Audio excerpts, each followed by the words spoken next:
লুব্ধমতি মনুষ্যৰ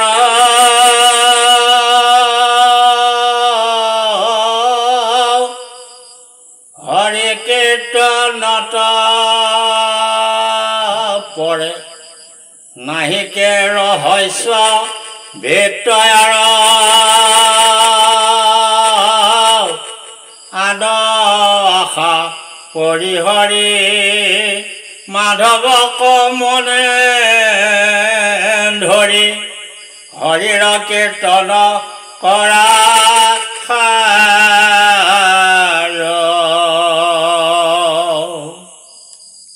এবাৰ সমস্ত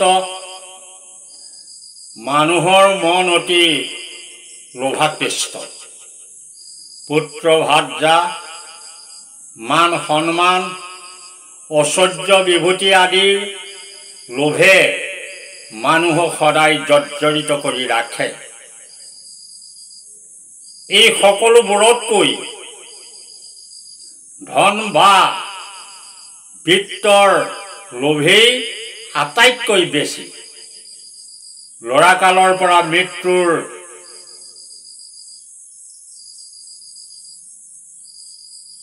আগ মুহূৰ্তলৈকে আন আন আসক্তি সমূহৰ কিছু তাৰতম্য হ'লেও ধনৰ আসক্তি সদায় বাঢ়িহে যায়। মহাপুৰুষে এই ঘোষাটিৰ জৰিয়তে ধনলোভী মানুহক নিৰ্দেশ দিছে যে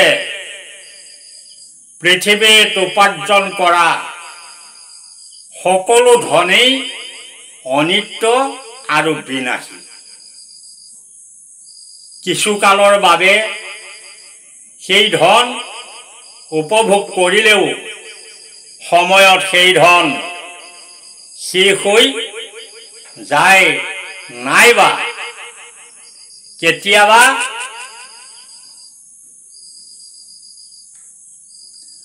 ধন এৰি দেহাৰেই পতন ঘটে। কিন্তু হৰিনাম ধন অবিনাশী। হৰিনাম পৰম ধন অৰ্জন কৰিলে এই জন্মত ফল ভোগ কৰাৰ উপৰিও পৰজন্মতো ইয়াৰ পুণ্যফল অক্ষয় হৈ থাকিব। হৰিনাম ঈশ্বৰৰ পৰম প্ৰিয়। নাম লওঁতে লওঁতে ভগৱন্ত জীৱৰ ওপৰত তুষ্ট হৈ অবিনাশী পুণ্যফল দান দিয়াৰ উপৰিও বিস্তৰ ঐশ্বৰ্য বিদ্যা ভোগ্যাদি দান কৰে আৰু সদৌ শেষত এই নামেই জীৱক ভৱসাগৰ পাৰ কৰি নিৰ্বেগাৰ বৈকুণ্ঠলৈ গমন কৰায়।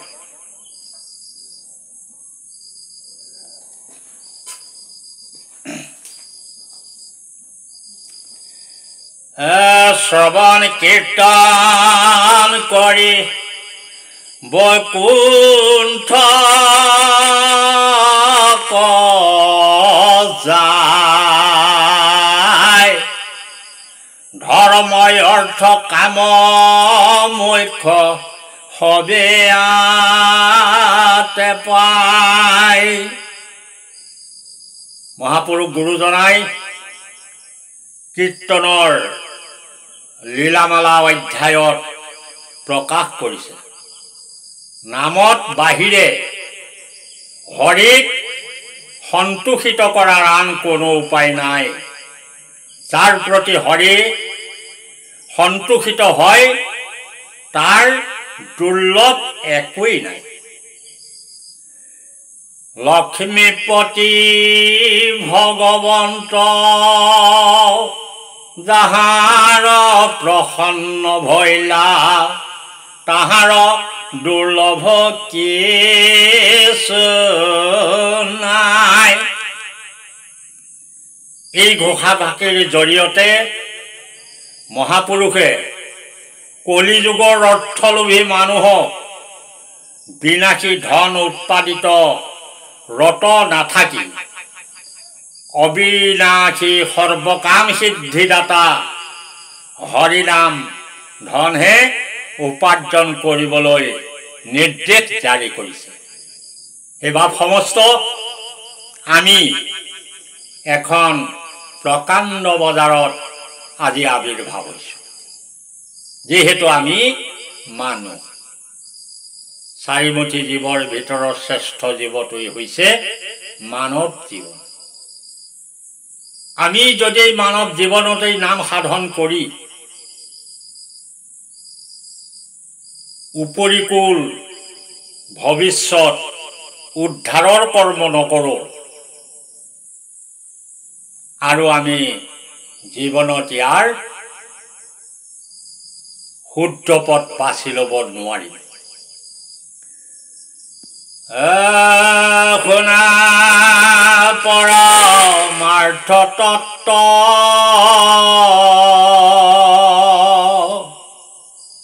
শ্ৰীমন্ত শংকৰ মত ধৰিও সজ্জন সকল হৰিৰ কীৰ্তন কৰি সুখে সংসাৰ তৰি পাইব ভক্তি পৰম নিৰ্মল।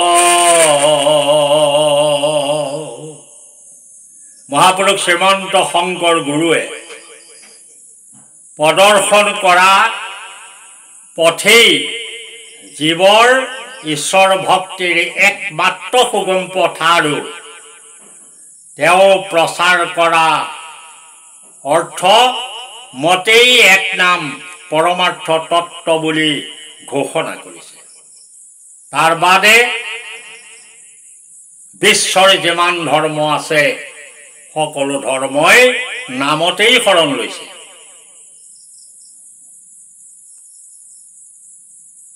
মহাপুৰুষ গুৰুজনাৰ প্ৰৱৰ্তিত ধৰ্মত নিৰ্মল হৰি ভক্তিকেই শ্ৰেষ্ঠ দান কৰিছে। তেৰাৰ মতে মুক্তিতকৈ ভক্তি শ্ৰেষ্ঠ, কিয়নো ভক্তি লাভ কৰিলেই মুক্তি অনায়াসে পায়। ভক্তি দেৱৰো দুৰ্লভ। এই ভক্তি ৰসৰ ডুবি থাকিলে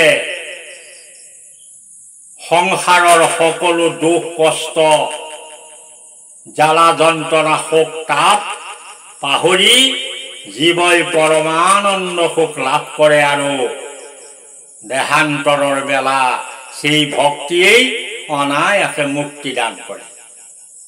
হৰি কীৰ্তন কৰি থাকোঁতে থাকোঁতে অনাদি জন্মৰ কুসংস্কাৰ বাসনা সমূহ ক্ষয় হৈ সৰ্ববিঘ্নি হৰি ৰহিত ভয়যুক্ত আনন্দময় ভকতি লাভ কৰাকেই পৰম নিৰ্মল ভক্তি বুলি এই গোসাঁই নিৰ্ণয় কৰিছে। পৰম নিৰ্মল ভক্তি মানে পৰম নিষ্কাম ভক্তি। এই ভক্তি জীৱৰ চৰম কাৰ্য। শ্ৰীমন্ত শংকৰ গুৰুৱে প্ৰকাশ কৰা এক শৰণ হৰিনাম ধৰ্মৰ পদেই এনে নিষ্কাম ভক্তি আৰু লাভ কৰাৰ সুগম পথ আৰু এই তেৰাৰ দৃঢ় মত। গুৰুঘটিমাত গ্ৰন্থকৰ্তা মহাপুৰুষ মাধৱদেৱে শ্ৰীমন্ত শংকৰদেৱৰ প্ৰকাশিত ধৰ্মমতৰ উদাত্ত কণ্ঠে ঘোষণা কৰিছে, এক শৰণ হৰি নাম ধৰ্ম কহো ৰাজা কৰো পৰকা।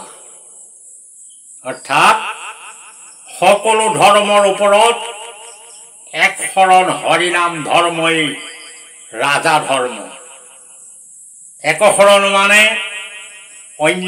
অনন্য শৰণ, অৰ্থাৎ অন্য কোনো দেৱ দেৱীত আস্থা নাৰাখি সজ্জনসকলক শ্ৰীমন্ত শংকৰদেৱে ঘোষণা কৰা এক শৰণ হৰিনাম ধৰ্মৰ দৃঢ়মত অনুশীলন কৰি পৰম নিৰ্মল ভক্তি লাভ কৰি সৰ্বশেষত হেলা ৰাঙে সংসাৰ কৰিবৰ বাবে আহ্বান জনাইছে। কৃষ্ণ।